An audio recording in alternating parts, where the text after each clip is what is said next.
Welcome, everyone, to another webinar from the Penn Project on the future of U.S.-China relations. My name is Neysun Mahboubi. I'm the director of the project, and I'm delighted to have the opportunity to have this conversation today with four of our alumni fellows about the present state of U.S.-China relations in the aftermath of the meeting between Presidents Trump and Xi Jinping in Busan, South Korea, back in October. The premise of our discussion today is that the four alumni fellows that you will shortly get to hear from were part of this project from the very beginning, from January of 2020. We started this project at a time of considerable friction in U.S.-China relations, and we have together lived through many twists and turns in the 5+ years since then, almost 6 years actually. So as we are now in a moment that possibly could demonstrate some stabilization of the relationship, we thought it would be interesting to reflect back on the past 6 years and to get the perspectives on the current moment from four of our distinguished alumni fellows. Let me ask them all to join me on screen. I will briefly introduce them, and then we will get going in today's conversation. You see on screen with me Mary Gallagher, the Dean of the Keough School of Global Affairs at the University of Notre Dame. Rory Truex, professor at Princeton University's School of Public and International Affairs and also the Department of Politics. Meg Rithmire, professor at Harvard Business School, and Dan Mattingly, professor at Yale University's Department of Political Science. We have a lot of political scientists on screen today. So all of you, I'm so delighted that we're going to have this conversation. I should note for the audience that we were also planning to have our colleague Angel Xu from the University of North Carolina on this webinar to discuss climate issues, but unfortunately she got sick at the last moment, so she's unable to join us, but we hope she feels better soon.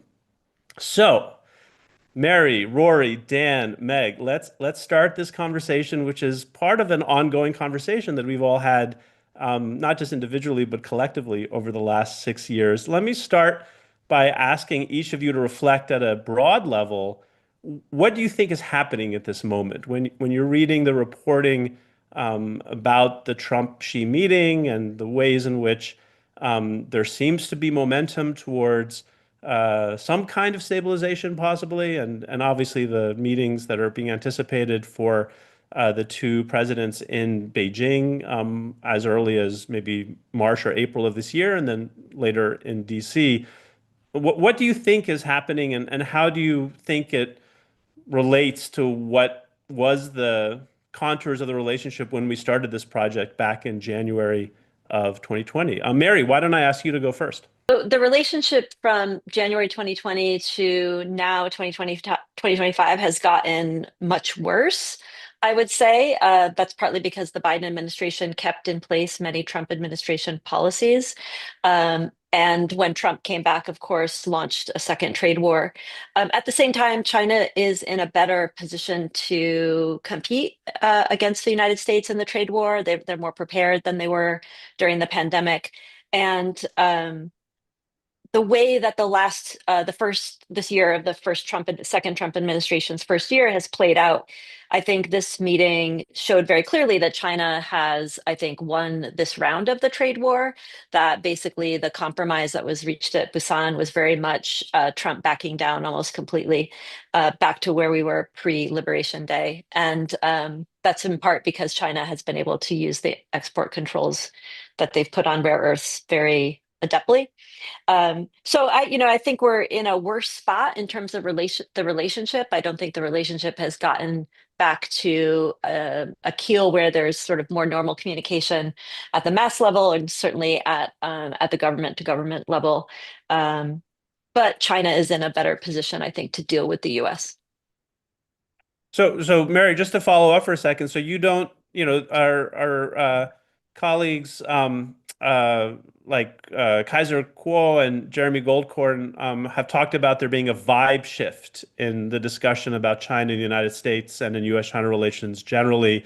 It sounds like you don't think so. You don't think that we are in a moment that, because of the reasons that you listed, we are sort of moving not back to, 1990s style engagement, but at least a stabilization more across the board. No, I don't think that's the case at all. I think that Trump has tried to create a vibe shift, and that does have some impact on people who follow Trump's moods very, very closely. But I think the MAGA movement is incredibly divided still about China and what are the real national security concerns from China and, how the United States should deal with that. Great. Let's see. Let's get a few other perspectives here. Why don't I go next to Rory? Again, the same question. Do you detect something meaningful happening at this moment in the aftermath of that meeting between Trump and Xi? And does it feel like a vibe shift or something different than what we were experiencing back in January 2020 and onwards?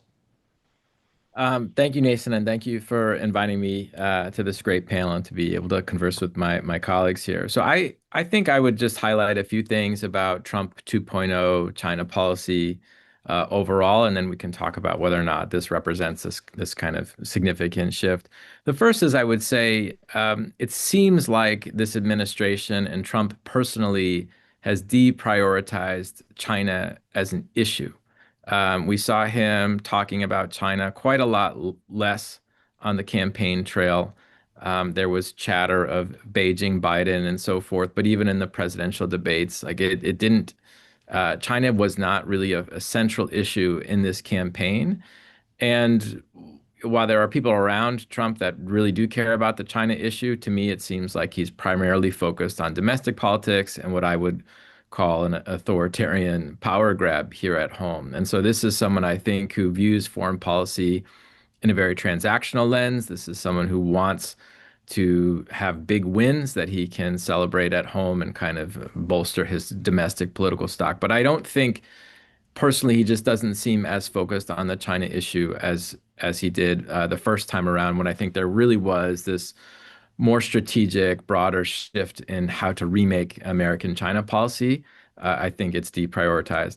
The second is I think there's a non-trivial amount of incoherence and occasionally a non-trivial amount of incompetence coming out of this administration on the China issue. This may be a product of what Mary was alluding to, the fact that the kind of GOP Republican national security community is now quite factionalized and has different. There is no unified stance, from what I can tell, among the American Republican foreign policy circles on China. You have people who are kind of more isolationist, more withdrawn, and maybe thinking about the politics of restraint. You have business elites, kind of visibly represented by people like Elon Musk, who believe that there needs to be an economic relationship there. You have kind of new Cold Warrior types like Marco Rubio. And so there's just a lot of different voices floating around, in addition to pressures coming from the Chinese side that have led to kind of whiplash policies. I mean, and just to take an example, which I'm sure we're going to talk about in more detail, students, right? Students have become a bargaining chip. We saw in May Rubio talking about aggressively revoking the visas of Chinese students and people with ties to the CCP, which is, a lot of Chinese people have such a relationship. And now we're all the way at the point where Trump is saying we want 600,000 students and Chinese students are great, and everything from the visa policies and so forth. So there is like a whiplash nature to China policy right now.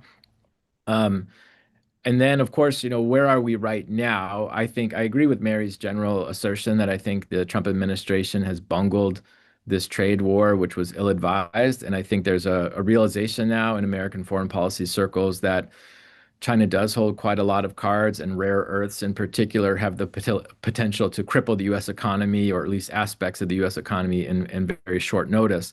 And so I think there's a degree of humility happening in the American foreign policy circles, and the fact that Trump is basically glad-handing Xi Jinping and calling the relationship and the meeting a 12 out of 10 is indicative of that. And I think on the Chinese side, there's a greater probably confidence emerging out of the last several months that they can withstand whatever comes their way and know how to navigate Trump. So in terms of whether or not this is a vibe shift, I would just say one final thing, and then I'll get out of the way. I think Trump is really the only one politically who could engineer that sort of vibe shift and that move in American China, U.S. China relations right now. I think the Democrats, for basically the duration of the Biden administration, were scared of being seen as too soft on China. And politically in DC and Congress and elsewhere, there are very few people who are willing to say anything remotely neutral about China. And so Trump has this ability to basically shift the range of discourse, the Overton window at a moment's notice. And if Trump says we're going to have a great relationship with China, yeah, all the people around him are trying to fall in line. And so it's a little bit of that kind of Nixon goes to China dynamic where only someone from the American right could broker a different chapter in the relationship. And so I don't know if we're seeing that yet. I don't know how lasting this will be, but I'll leave it there. Thanks. And Rory, that's very, very helpful. And I would say not just someone from the American right, but precisely the person who accelerated the tensions to begin with. I think a Chinese proverb, only the one who tied the knot can untie it. So there's maybe a component of that here. I'm going to go next to Meg, and I think just to make things interesting, I'm going to accentuate the differences between what Mary said and what Rory said. I think Mary was relatively unimpressed with the notion that there could be a shift. I think she was clear that she thinks relations have been bad, were bad, are bad, and that Trump is not really able to change that, even if he's trying to. And I think Rory is giving us a little bit more of a aperture to imagine that there is a shift happening here.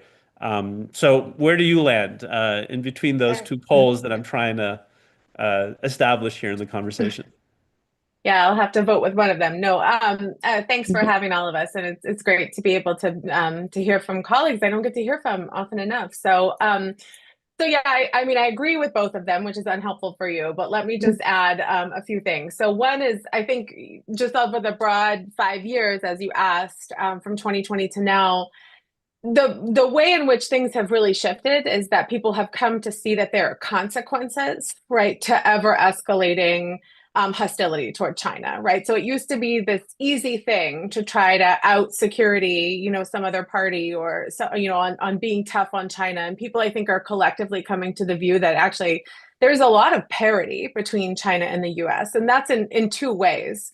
So in the way that, we now see the tremendous potential of the Chinese economy, which, I can say more about later, is riddled with problems, but nonetheless proven itself capable of remarkable innovation. And so these easy efforts, we can keep them super far behind in XYZ. I think there's a lot more realism now to say that that's not possible. And so that parity in its innovation power, but also, as Rory and Mary have mentioned, in its ability to exercise its power in the global arena. So with export controls and things like that. So being more prepared for the trade war, I think, is exactly right. Where I think the question on the vibe shift, and here I'll say, I am a political scientist like everyone else here, but I am an interlocutor with the business community who I talk to all the time. And from their view, it's a very different vibe than it was a few years ago, right? So a few years ago, we were all talking, I wasn't, but everyone was saying, are we at peak China? Peak China, their real estate, collapse, and they're not going to grow. And now we're holding both ideas in our heads at the same time, that the Chinese economy has a lot of structural problems as a result of that, the real estate bubble and low consumption and high savings and, depression among a lot of people and high levels of unemployment, but is also a force to be reckoned with and maybe a force to benefit from, right? And so the vibe in the business, the practical community is no longer, we got to compete China. It's more, they're a fact, they're going to be here. We're going to have to deal with it. How can we get the best from it? And I think that kind of sense that there's some real costs to ever escalating the tensions with China. And we've learned those costs. We've stared them in the face in terms of these rare earth supply chains, critical mineral supply chains, for defense, for auto, for basic engineering. Some of the products that people are starting to discover, like industrial diamonds, right? They had no idea how critical those were as inputs into their supply chains. And so that recognition of China's enormous power and innovation potential is very different from where we were, in terms of keeping them from becoming a peer competitor to recognizing that they are, in fact, a peer competitor and a fact and something to reckon with. And so I think that's very different. And broadly, when Mary started by saying things are really bad, and then Roy says, maybe they could get better, I'm exactly in that place. So I think from the Chinese side, the project is long-term disintermediation of the United States. And from the US side, anything is possible. And happy to say more about what that anything might be as we continue to discuss, but I'll stop there for now.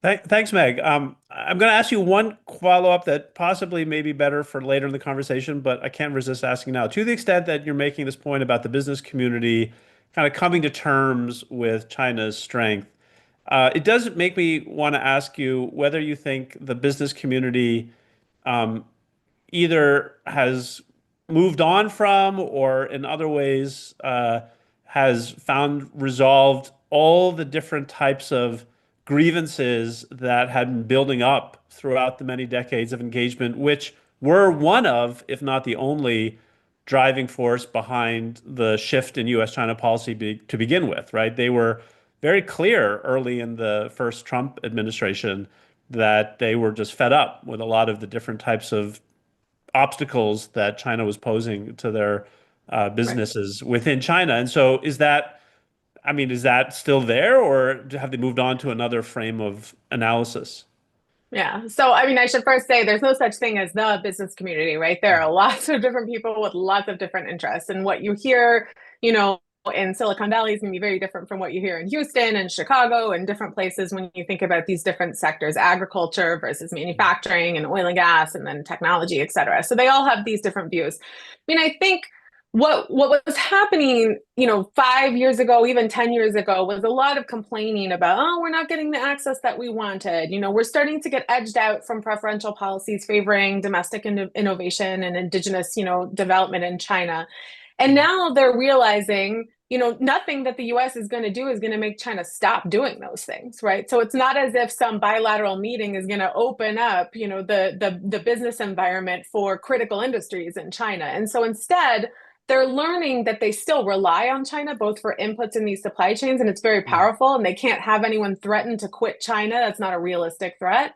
But also that they're getting a lot from China that's not, cheap manufacturing, nor is it remarkable sales. It's access to an innovation ecosystem that they can't do without, right? And so if they're not competing in China in frontier sectors, Rory mentioned Tesla, right? If Tesla weren't in China, it wouldn't be doing anything right now, right? They had to ride that wave of innovation. And when you talk to the pharma and med tech companies, right, they're all looking at the next 5 years as, it's not great that we can't get procurement contracts in Chinese hospitals. On the other hand, if we're not playing in medical devices in China, we're not going to know what is going to come out for the rest of the world. And so once again, I think the realism is what's really pervading in the current moment.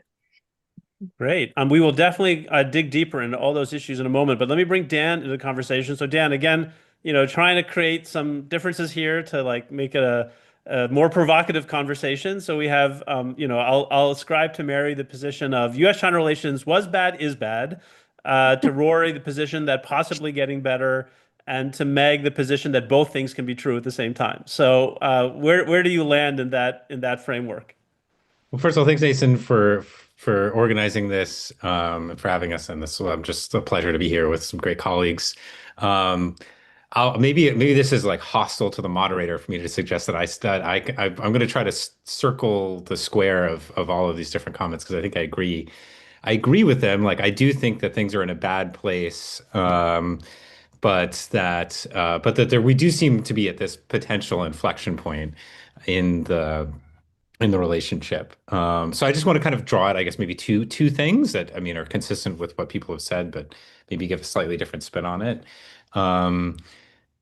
Well, I'll say three things. The first thing is that I think I was probably wrong about where I thought things would be in the U.S. China relationship right now. I mean, I went back before this and looked at my slides for my last class in December of last year, just after the election, and I had sort of my lukewarm take prediction was that there would be a lot of trade friction and things would be going pretty badly. And I guess there has been a fair amount of trade friction, but it does seem like we're in a certainly a different place than I thought we would be.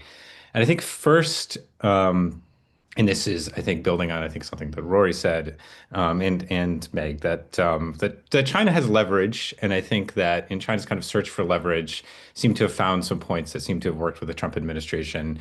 Soybeans, cutting a deal on TikTok, rare earths, right? These are all areas where I think Xi Jinping and the party have tried to find pressure points within the U.S. system, and particularly with Trump, that have pushed maybe Trump away from the kind of policies that and I guess the vibe shifts that marked the first Trump administration, where things got increasingly nasty pretty fast. So the second thing, which maybe is not that surprising, is that Trump does seem willing to cut a deal, and that his instincts are not the same as the instincts of a lot of other American presidents. So, I mean, I think you see this in, after the meeting between Xi and Trump, and then in Busan, and then there was this, Trump-Xi call. There was a little dust-up, I guess, about who exactly initiated this call.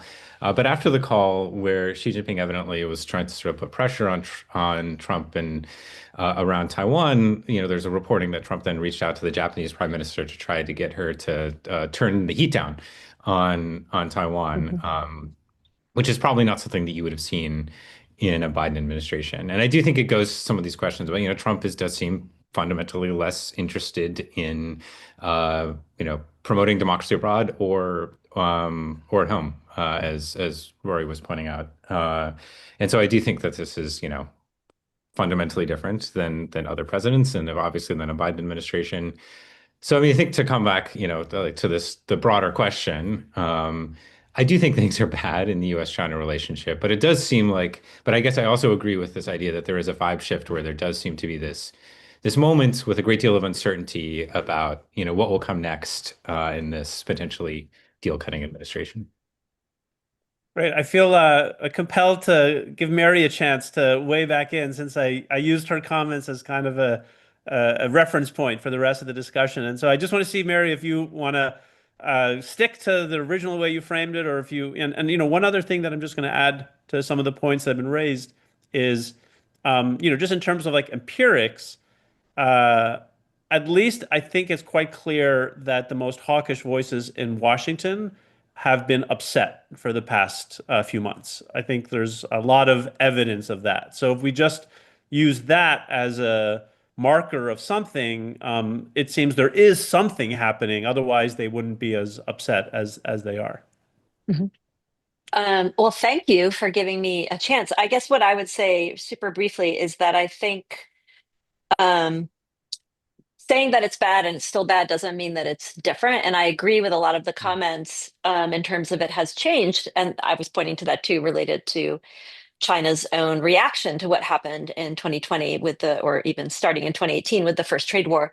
I think Meg is exactly right with business, for example. So business is, acting very, very differently regarding China, looking for ways in which they don't completely pull out or decouple, but really needing to, you hear people say all the time, de-risk, or China plus one, or, China here and something for the US elsewhere. So there's a lot of movement, I think, in many sectors to have it both ways, but also to really mitigate the risk that is there, both from China's retaliation. I think the retaliation that China has done, both to supply chains and also to some U.S. allies and partners, has also demonstrated to many people, many countries and sectors around the world that this is a very difficult situation. The U.S. is acting, more extreme under Trump and and is very unpredictable. But China hasn't shown itself to be the safe harbor that I think we might have expected it to be. The big concern I have around a vibe shift or a deal is really Taiwan. I think Trump's inclination to make peace deals is quite dangerous, and I think that any move that he might do to undermine Taiwan's security or to change the status quo policy in the U.S. on Taiwan would maybe in the as it happens, yes, it would be a vibe shift. China would be very, very happy about that, but it would be so fundamentally destabilizing to many, many other relationships around the world that I don't think that that would end up with sweetness and light at the end of that tunnel. Great. And, I think what's great about your comment just now, Mary, is that we've got an outline for some of the things that we want to do deeper dives on in the next segment. So I want to go into, each of these sets of issues. I think let's start with Meg and the trade and economics issues, because I think they are really what's driving the conversation right now. And it seems from the outside that the primary, locus of power in the way that the U.S. is engaging with China is the Commerce Department, or rather Secretary Besson, not the Commerce Department, the Treasury Department. So looking at those issues, I want to not just give you a chance to elaborate on what you had said earlier, but also to maybe comment a little bit on a couple of sub questions that I think are really worth diving into more deeply. So one is, to the extent that the premise of a lot of what you had said, and I think is dominating a lot of our conversation, is that China showed its strength with its export license on critical minerals. How do we square that with the fact that we know that the Chinese economy is doing poorly in a lot of different respects, right? So like, yes, they're strong in this one way, but they're also really weak in a lot of other ways. And so how does that factor into the analysis? And then the second sub question I want to pose to you, Meg, is to the extent that there's strength in this picture, how much of that strength is precisely because of the inward turning of the Chinese economy that many of us had been criticizing when that started, because we thought it was, antithetical to what China should be doing to, reform itself economically and to become stronger economically.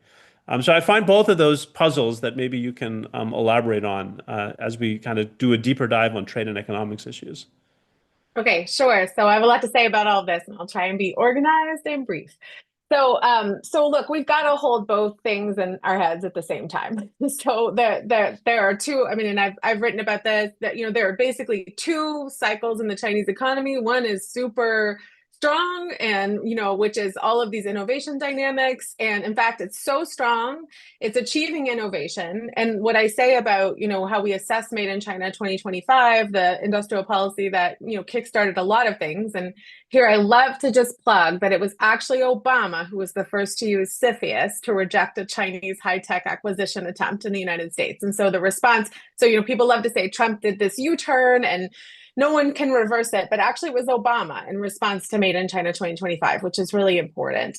But now we're looking at, did it work? And, the answer is it's extraordinarily effective in many ways, but not efficient, right? So it's incredibly wasteful. And a lot of the waste is, driving capital and competition to levels that are unsustainable, right? So the big word in the Chinese economy right now, 内转, right, involution, which I think describes a lot of things, but basically there's so much excessive competition that it's destructive rather than constructive of value. So if you think about it macroeconomically, the most innovative companies in China are actually not profitable, and therefore they don't pay taxes to the state, right? So the flow of resources is from state to firms rather than from firms to state.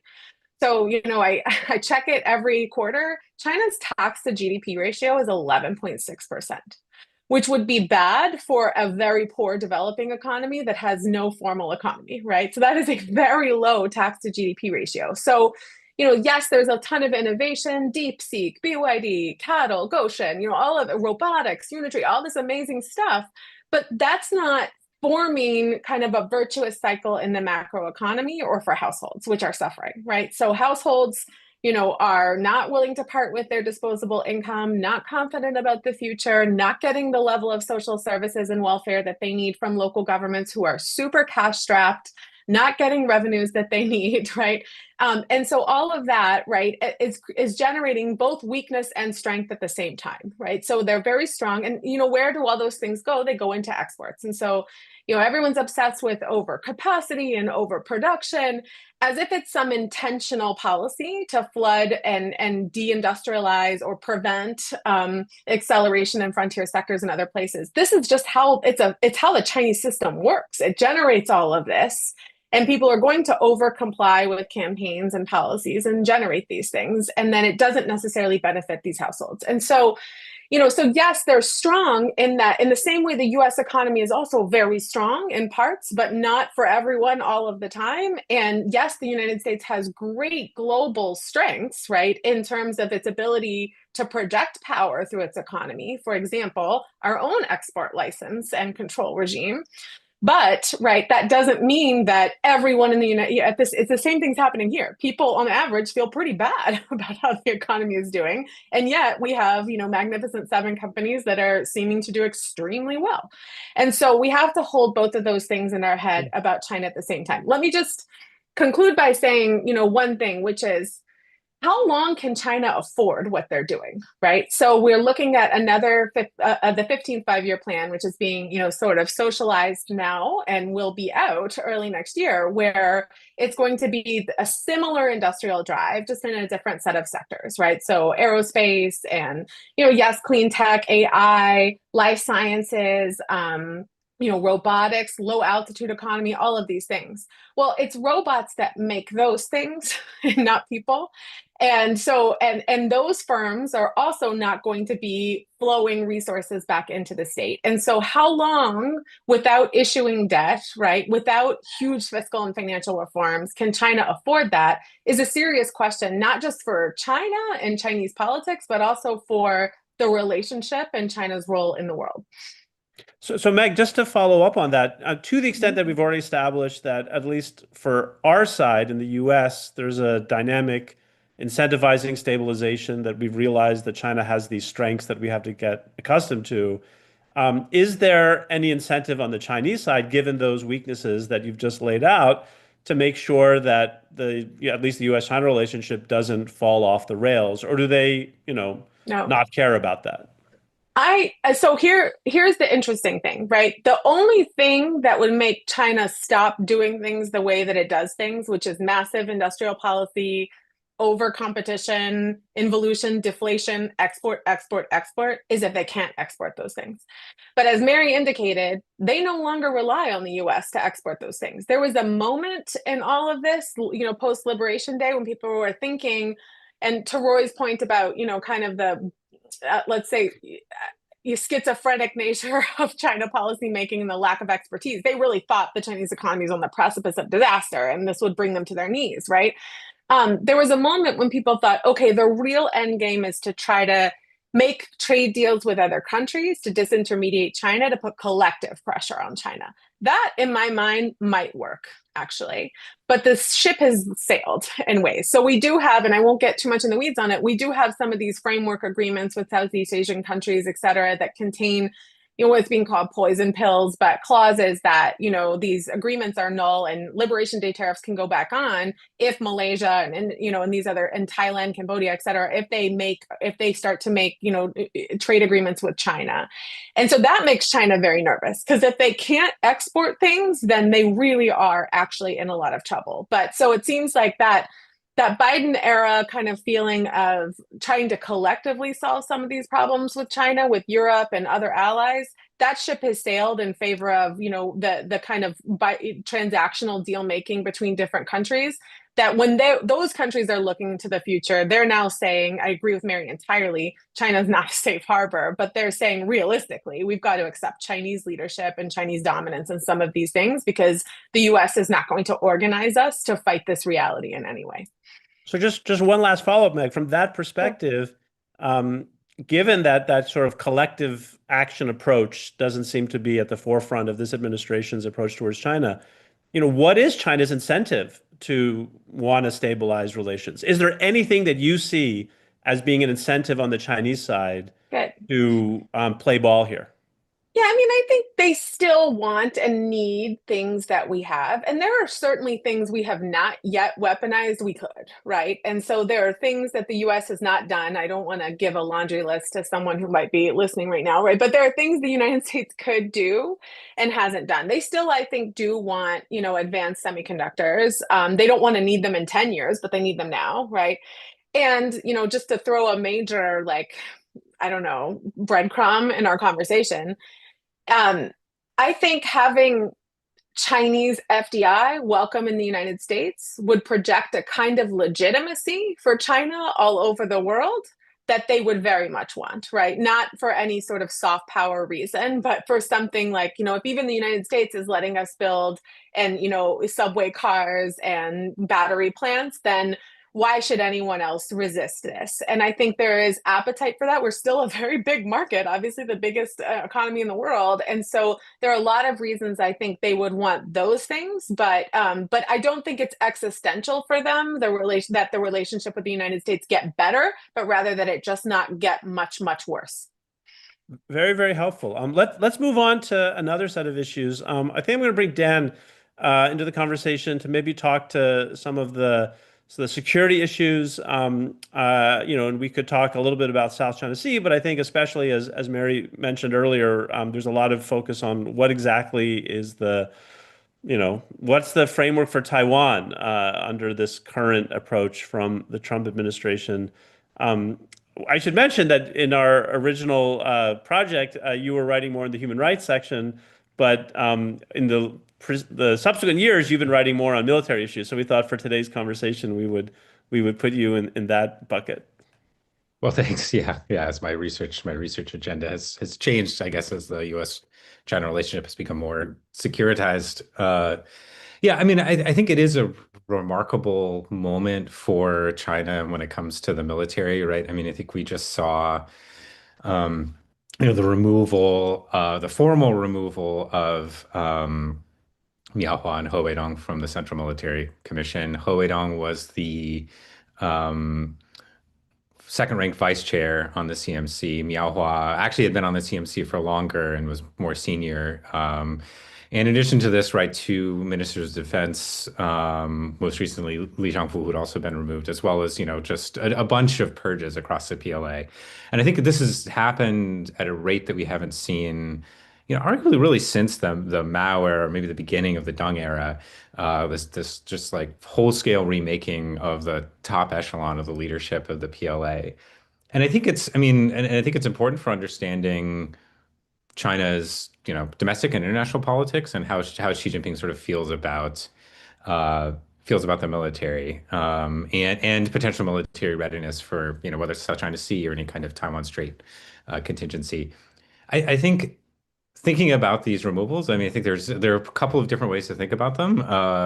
One is that this is just kind of garden variety corruption, right? And that this is something that despite this corruption crackdown, which is now 13 years in the making, that Xi Jinping still has not kind of stamped out corruption in the PLA. And if you think about, Xi Jinping also looking at what's happening with Russia and Ukraine and the trouble that Russia had with corruption in the military in a way that made the invasion of Ukraine a lot more difficult than people anticipated. I think that this is probably something that might weigh into the calculus for any kind of military action, right? That, how much does Xi Jinping really trust the PLA, I think remains a kind of open question. I mean, I think there's a second piece to this, which is that, whether it's Xi Jinping or, I think that it would be mistaken to compare Xi Jinping to Stalin. There's a lot of differences between Xi Jinping and Stalin, but there's a Stalinist tendency to once you start purging, it's hard to stop purging.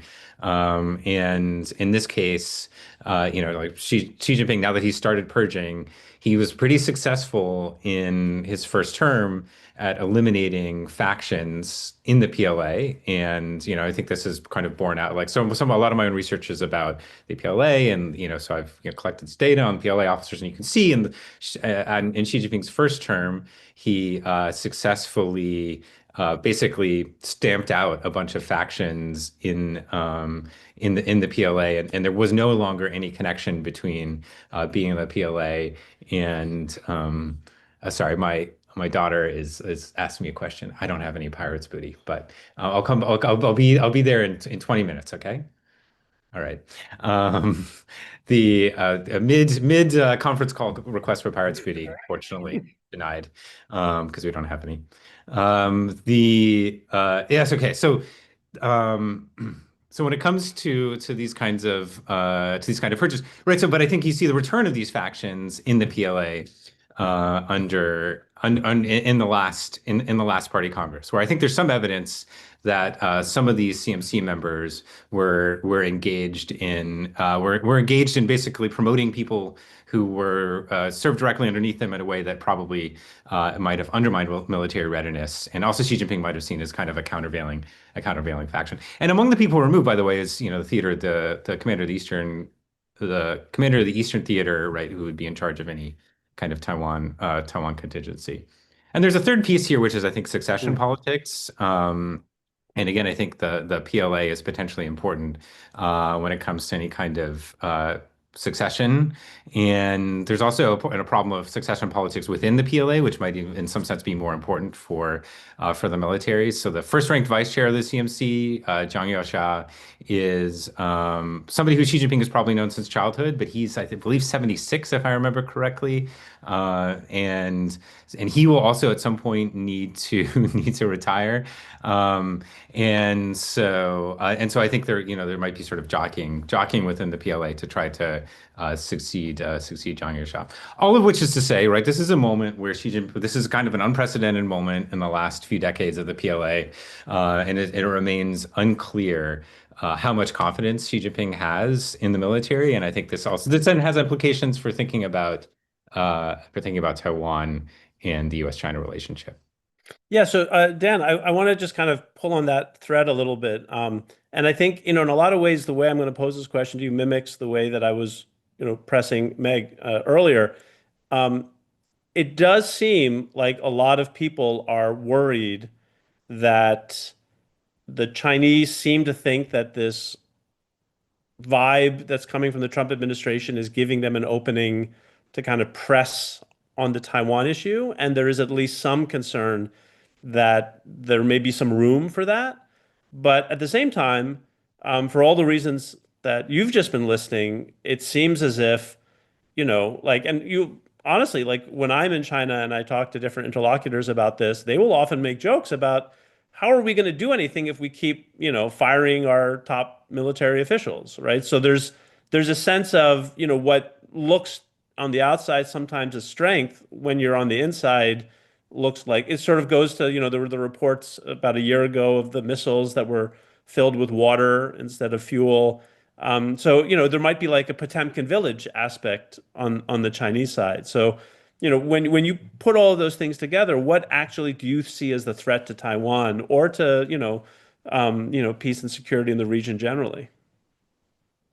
Yeah, I mean, overall, I guess I am more concerned, and I've been, I think like a lot of people have become more concerned over time about Taiwan. I think there are a set of potentially kind of countervailing forces, but overall that push me towards more concern rather than less concern. On the kind of and it's, first of all, I'm not any believer in any kind of internal 2027 deadline or anything like that, but I do think that on the side of Xi Jinping and the party pushing back any potential invasion or any or blockade or any kind of kinetic action, I guess is what people say. You could there's first this potential lack of readiness of the PLA. Second, I think if they're looking ahead at the political calendar in Taiwan, right now the DPP doesn't look as strong as it did, right? I mean, I think that there's a possibility of the Kuomintang, the KMT, taking over in the next election, the next presidential election, having a more kind of favorable presidential administration in Taiwan that could then, move ties in it between the PRC and the mainland and Taiwan in a different direction. And so I do think there are forces that are pushing. There are definitely forces that are pushing back, including the lack of military readiness being a pretty key one. I do think, but I am worried about Trump's sort of deal cutting instincts. Both whether it's the most recent thing that happened with pushing back against the Japanese prime minister, essentially trying to turn the heat down on Taiwan. Or just generally his sort of willingness to cut a deal. I mean, I do think that it's more likely to happen, for example, under this Trump administration than under Biden. And I also think that it's possible to kind of overplay, the reluctance of, I think things like military readiness or is probably in some ways almost second order to some of the bigger picture political calculations, I think, both about what's happening domestically in Taiwan and what's happening domestically in China. I mean, I think you just, if you're willing to use history as a guide here, you could think about the last time China fought a major war was with Vietnam in the beginning of 1979. And that was a time of incredible political turmoil in China. I mean, this is happening as Deng Xiaoping is taking over as the paramount leader. There's an argument to be made, which I don't know how far you want to take this, that part of the reason, like in addition to national security reasons, one reason China invaded was, maybe Deng Xiaoping wanted to show other people that he controlled the PLA, and therefore he was this formidable force in politics, and people should listen to him and not Hua Guofeng in 1979. And he was willing to go to war even at this time when the PLA was clearly not ready. China declared its objectives won, but effectively didn't fight very well, and in some sense lost that war. And there was a lot of turmoil at the top of the PLA at that time. So I don't think any of these things are things that we can sort of say, well, this is happening at the top of the PLA, so nothing necessarily will happen. I don't think that's the case. So anyway, this is pushing me towards more. Yeah. Yeah, thanks, Dan. I do want to shift gears a little bit again, and now maybe look at the student issues that we've also kind of anticipated. And I'll go to Mary first on that. Whether it's Chinese students coming to the U.S. or American students and scholars going to China, that has been, as we all know, an incredibly fraught story on both sides. And I will at least say on this one issue, I personally have not seen too much improvement anytime in the past year, and I generally am pretty pessimistic about going forward. So, Mary. We'll make 2 points, and then we can go on from there. The first point is in agreement with what you're saying. It was very, very bad in January 2020 and getting worse because the pandemic was eliminating study abroad and most exchange and, international travel, full stop. This year, 2025, based on IIE recent data, which is a subset of all universities that they poll every year, showed a 1% decline in international students in the United States this past in the year we're in right now, arriving in the fall. 17% decline in new enrollment, which is a greater concern, right? Because that means the classes are getting smaller as they come in. A 12% decline in graduate enrollment. It didn't break it down yet in those reports very much by country, but I think we see anyway more and more restrictions on students from China in some areas, and full stop restrictions on students from with funding from the Chinese government, which I'm not really in disagreement with. There's still about a little bit under 300,000 Chinese students studying in the U.S. And there's, a very small number, but an increased number of Americans in China. I can't remember. Neysun, you probably know it's 11 or 12,000, I think.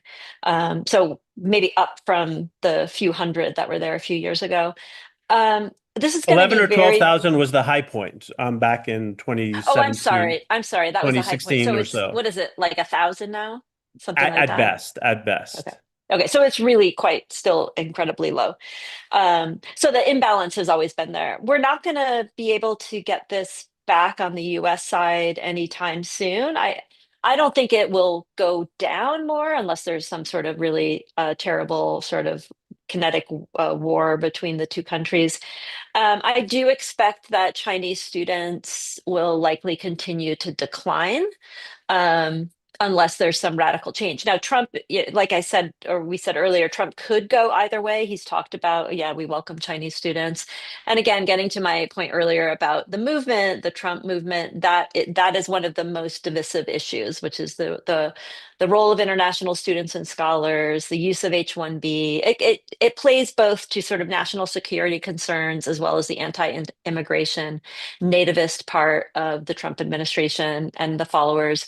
And of course, on the other side are the tech industry, the libertarians who want more open labor markets.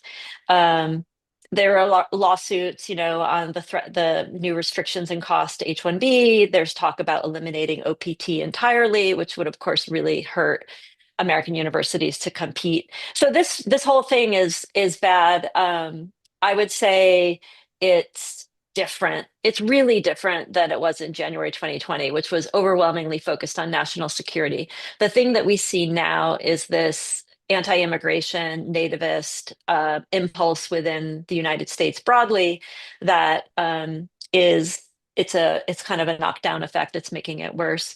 And then the second point I wanted to make, which is just more generally about the atmosphere of higher education in the United States, is that has also changed very, very dramatically, even from the first Trump administration. So the second Trump administration has launched a much larger attack on higher education, which even if Trump changes his mind and says we love Chinese students, there is such a culture of fear on American campuses for a number of different reasons. There is a lot of over compliance and advanced compliance with directives, and just a fear of doing something wrong. And therefore, I think a tendency to, as with many authoritarian uh, what happens when there's a sort of authoritarian impulse from the state. There's sort of over compliance, there's self-censorship, there's things that happen to make it all the harder. And I think that will continue too.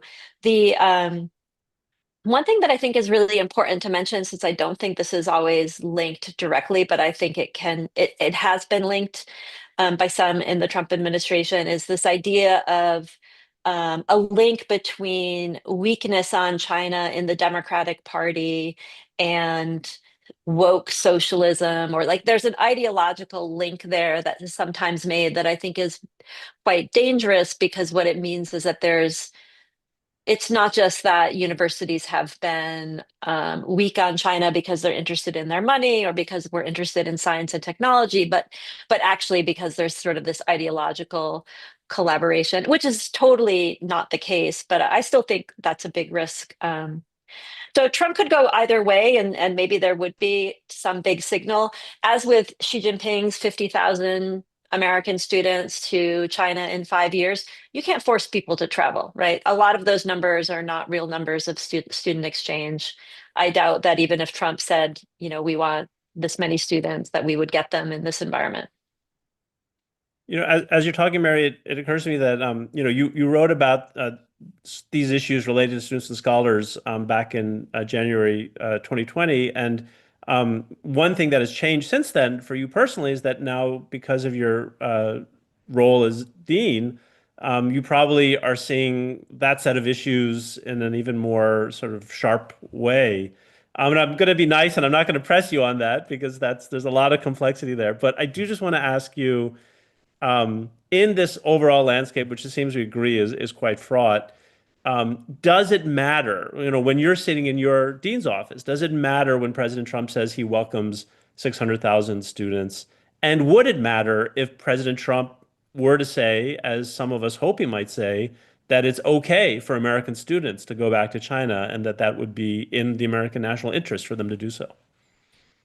I mean, it might be just me personally, but his words do not have such an impact on me, and they would not have an impact on policymakers. And I would imagine even at the State Department, or university administrators who are not just dealing with, Trump's whims, but we're also dealing with congressional investigations, executive orders, and different moves of other parts of the executive branch. So there would have to be much more than just a vibe shift. There would have to be significant policy change.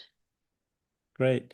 I know we're coming up against time, and I do want to at least talk a little bit about human rights issues. So I'm going to turn next to Rory for that. I see a few great questions in the chat.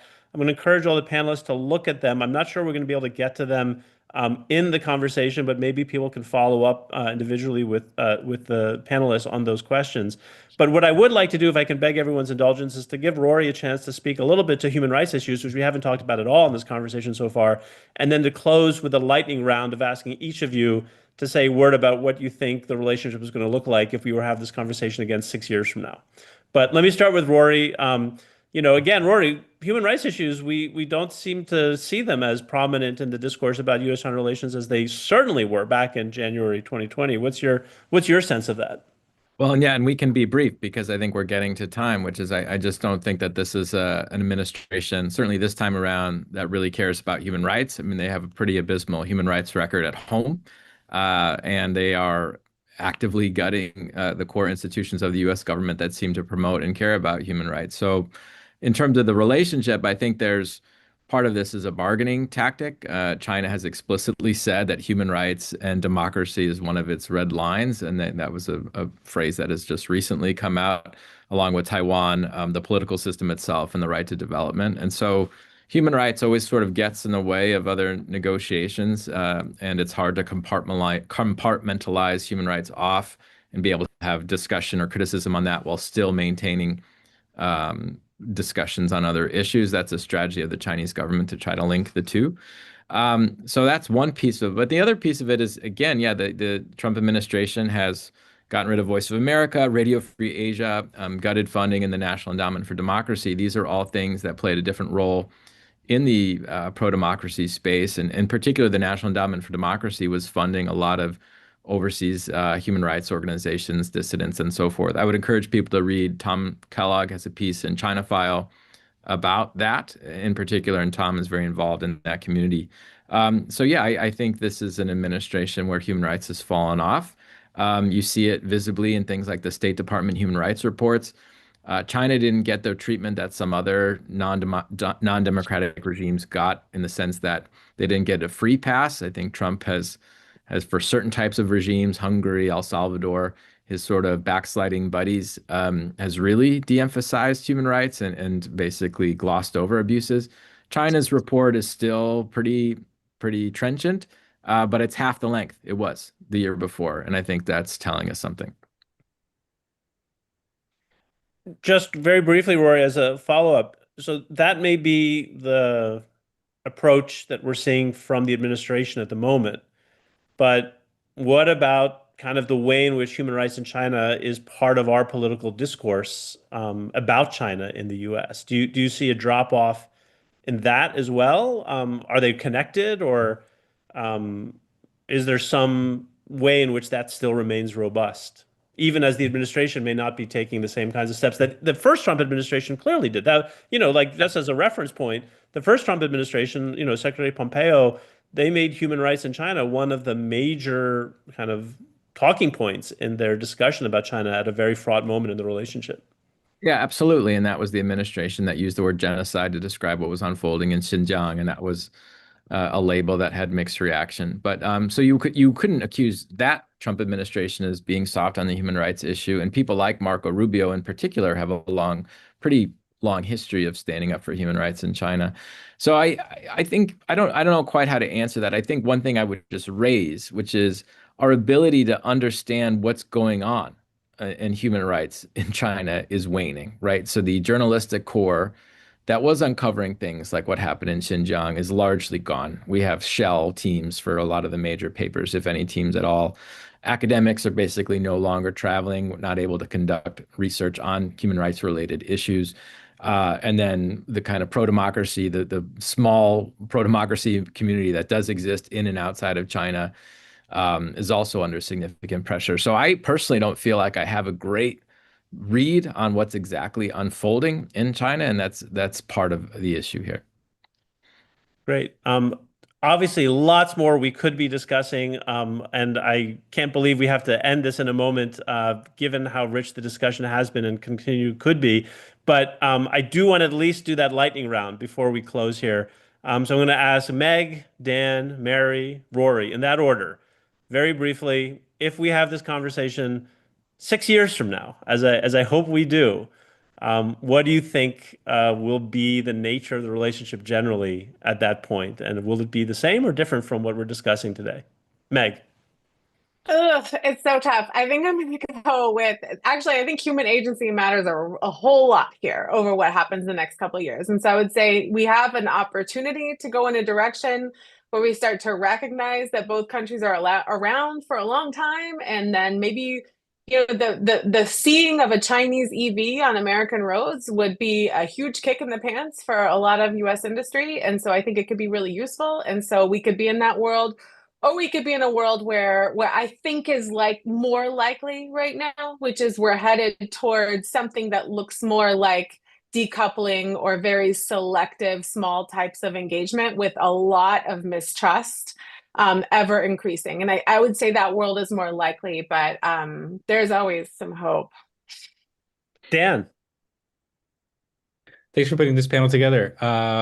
I guess my prediction for 6 years from now, which I'm usually wrong, would be that Xi Jinping will still be the general secretary of the Chinese Communist Party, but I don't know what the US political system will look like in 6 years. And to me, that's the bigger question mark. Mary. I don't really want to answer this question. I will definitely be wrong. But just on the succession issue, I do think it's interesting. Both countries are facing, um, a leader, an aging leader. Xi Jinping doesn't have term limits. Trump obviously does. I guess what I will have to say is that whatever is the case, the conditions of the relationship is this 2031 we're talking about, will be very much dependent on whether or not both people are still in office. Rory, the last word. Gosh, I mean, I agree with everything you said. I want to pick up on what Meg said, which is I do think agency matters, and I think there's, whether it's 6 years or 10 years, eventually we will be in the post-Trump, post-Xi world. And I think that's the interesting moment. And the question is, what do these other actors do? Do we see the emergence of a Chinese leader that does a little bit more opening up, kind of reverses course, looks a little bit more like Hu Jintao type figure, and that kind of more soft leader may make a space in the U.S. for collaboration and potentially cooperation, or at least coexistence. And then on the U.S. side, I think the big question is, where does the Democratic Party go on the China issue? I think there will be a temptation to outflank Trump on the right on this issue and the Republicans on this issue on the next election cycle, and paint him as soft on China.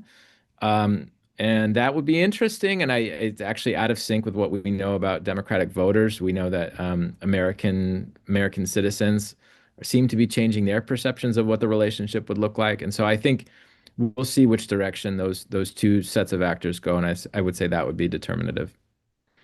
Great. Again, I wish I could continue to pull on these threads, but in the interest of time, we'll close today's discussion. Thank you all so much for joining today. It's been such a pleasure, not just to be in this conversation today, obviously, but to be in this conversation with all of you over the past 6 years. And I should say, when we started, we didn't know that there would be multiple cohorts of this project. But as we sit here at the end of 2025, we are in the coming weeks and months going to be publishing the final papers from our second cohort of fellows, which followed all of you. And then a few weeks after that, we're going to start publishing working drafts from our third cohort of fellows. And then after that, we'll be putting out a call for announcement for a fourth cohort of fellows. So thank you all for setting the foundation for this project to continue to thrive in the years since. And I definitely hope that we will have this conversation again in 6 years, and we will hold you all to the predictions that whether or not you really wanted to, you made at the end here. Thanks all for tuning in. As you know, the recording of this conversation is on our YouTube channel. And if you thought it was useful, please do help us to amplify it, and look forward to more content from the Penn Project on the future of U.S. China relations in the weeks and months ahead. Good night, everyone.